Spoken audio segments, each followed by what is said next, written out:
Now, if you want the Cowboys to continue their trend of avoiding back-to-back losses, then like the video right now. They have not had back-to-back losses since the beginning of last year. More likes equals more wins. We have to outlike our Dolphins YouTube channel this week to get the dub. Like the video right now.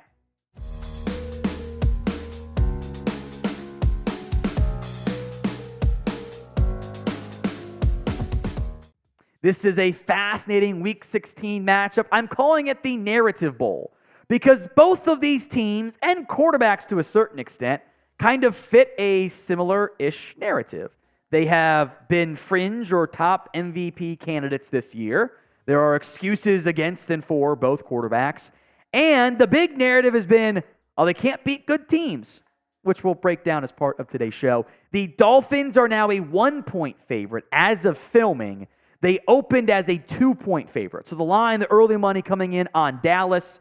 Dallas's team this year has been very effective. They're the number 2 scoring offense. Dolphins have the number 1 scoring offense.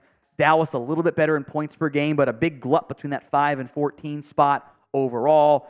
Both of these teams are very good football teams. But despite being somewhere in like the 5 to 8 range, they haven't been able to consistently beat the good teams this year, or at least how we choose to define it. Here's what I mean. I've picked the 6 games against quote-unquote good teams, which I am describing for now as like fringe playoff teams, right? Niners are clearly a great team. They got blown out back in Week 5. The Rams are now 500, and I think will be a playoff team. And they blew them out. Split against the Eagles. I'm going to asterisk that Seahawks game because the Seahawks with Geno Smith, I think, are a good and playoff team. He's been banged up, though, and they have not played well as a result, and I think they get left out. So if you want to take that Seahawks win out, that is totally fine. I get it, but they're still on the fringe playoff conversation, so I'll include it. Then, of course, you get blown out by the Bills on the road. The Dolphins, exact same thing. You could almost asterisk Denver. It's a very different Denver team, but you also beat them by 50, which was kind of hilarious. But then you haven't beat a good team beyond that. Bills, Eagles, Chiefs. Funnily enough, both of these teams are going to have more chances after they play down the stretch against good, quote-unquote, teams. Some injury updates for you here. Zack Martin. It is a quad injury that he suffered against the Buffalo Bills. Mike McCarthy saying he's got a chance, a good chance of being able to play against the Miami Dolphins.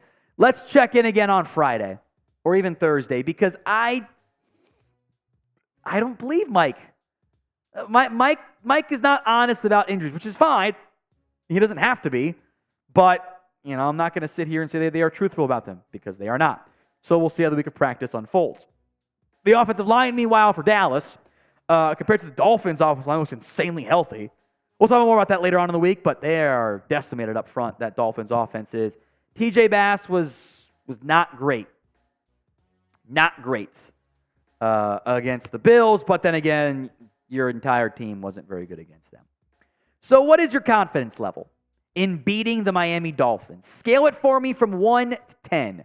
1 on the low end, 10 on the high end.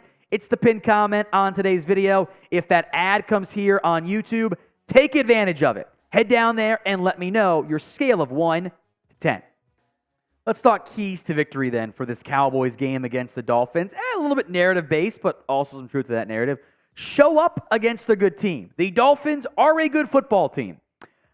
The most of that narrative I've seen apply to the offense, right? Dak can't beat good teams. Let's look at the points scored against good defenses. I will judge that based on EPA per play, expected points added. All of these teams above average, and I am stretching the definition of good to include Buffalo in there. It's also a negative scoring-based game with 10 points scored. So I use it because that's the narrative. It fits the narrative, so I'll include it.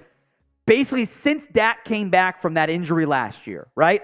54 against Indy, 34 against Jacksonville, 40 against Philly, 6 against the Commanders, 31 against Tampa, 12 against the Niners, 30 against the Jets, 38 against the Patriots, 10 against the Niners, 10 against the Bills. Certainly not good enough across the board. Too many clunkers in there. they've scored an average of 26.5 points per game. It's actually still pretty good. Now, if we want to condense that down to they can't score against the 49ers, yes, I agree. That's also one game a year. Maybe two, I guess, this year. We can condense down to the top 5 EPA per play teams, and there's 2 bad and 2 good? I don't know. The note to make here, Dolphins 4th EPA per play. I think this narrative better applies to the defense. 31 against Green Bay. They were 11th that year on offense. 40 against the Jags. 34 against Philly. 19 against the Niners. That was a good game. 42 against San Francisco. 20 against the Rams. Stafford left. That game was over anyway. 28 against Philly the first time. 13 the second time. And to be fair, there are points allowed by the offense here. Absolutely the case. 35 against Seattle. 33 against Buffalo. They are allowing 29.5 points per game against teams that are above average to good on offense. They are closer to being a terrible defense against good teams than a good defense against good teams. That is not the play of an elite unit.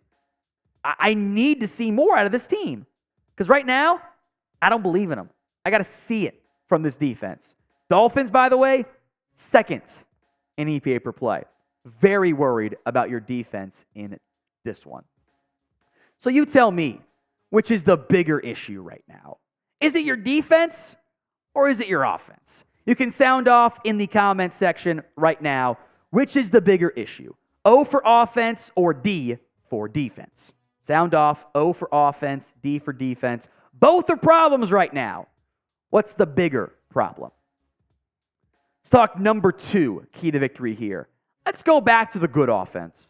Let's go back to the stuff that has worked for this football team. You cannot continue to play that cowardly style. It's not good enough. Stop acting like this defense is this elite unit. You saw the numbers. Against good offenses, they're closer to being bad than they are being this elite defense.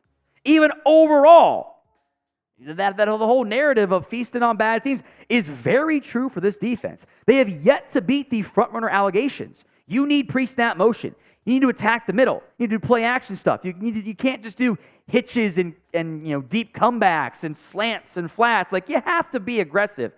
Go down swinging. Don't go down taking body blow after body blow.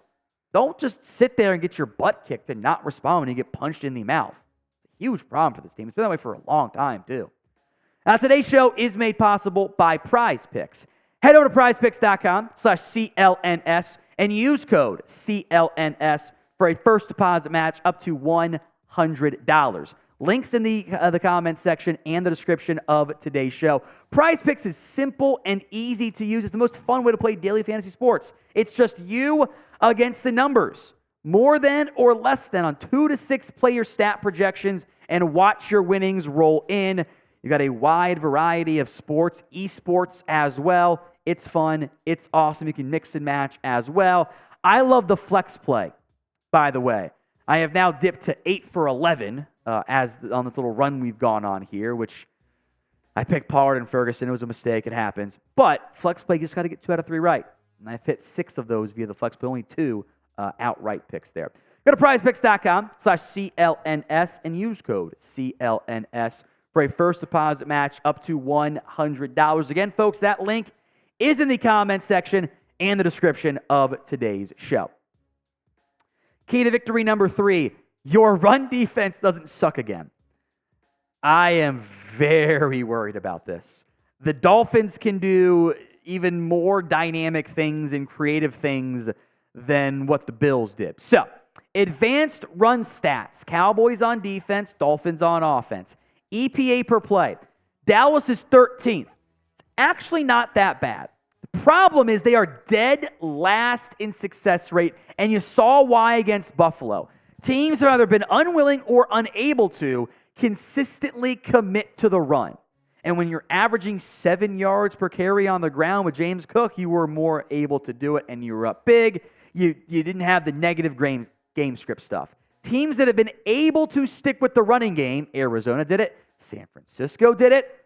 The Eagles kind of did it to an extent. Well, you've lost those games. Because when teams can stick with it, you suck at stopping it. Guess what Miami is really good at? Running the football. Guess what Miami's going to try to do? They're 4th in EPA per play, 5th in success rate. Just massive blinking. I'm worried about this. Right there. All right, score prediction time. I will give mine on Thursday. I'll do the end of the video, and I'll just go verbal here. Score prediction of the Cowboys versus Dolphins game. Sound off in the comments section. Number 4, win the explosive play battle. This is also much easier said than done. Explosive plays are what every smart offensive coordinator and most of the smart defense coordinators are trying to either get or stop. Both of these teams, highly explosive.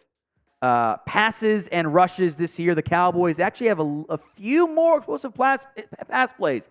Despite not having Tyreek Hill or Jalen Waddle on their team, they have 2 more this season. However, the Dolphins have 11 more explosive run plays. I define as 20-plus yard passes, 10-plus yard runs. You'll see the occasional 25-yard pass, but I think 20 should still count in that category.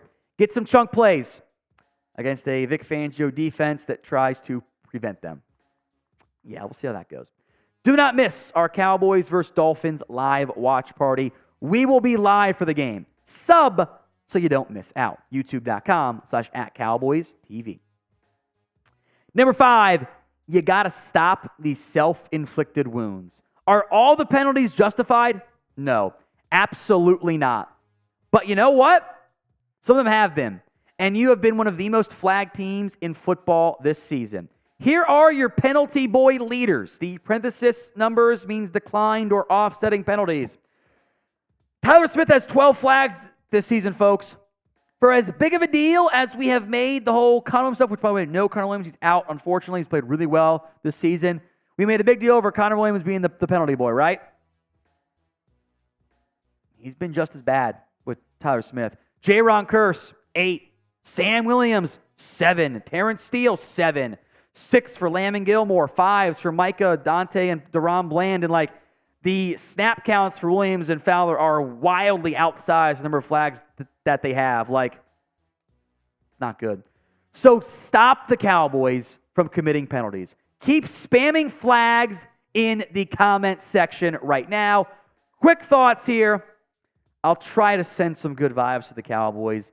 Give me Dallas to win a shootout in this one, 31-30 over the Miami Dolphins, because they've done a great job of not losing back-to-back games.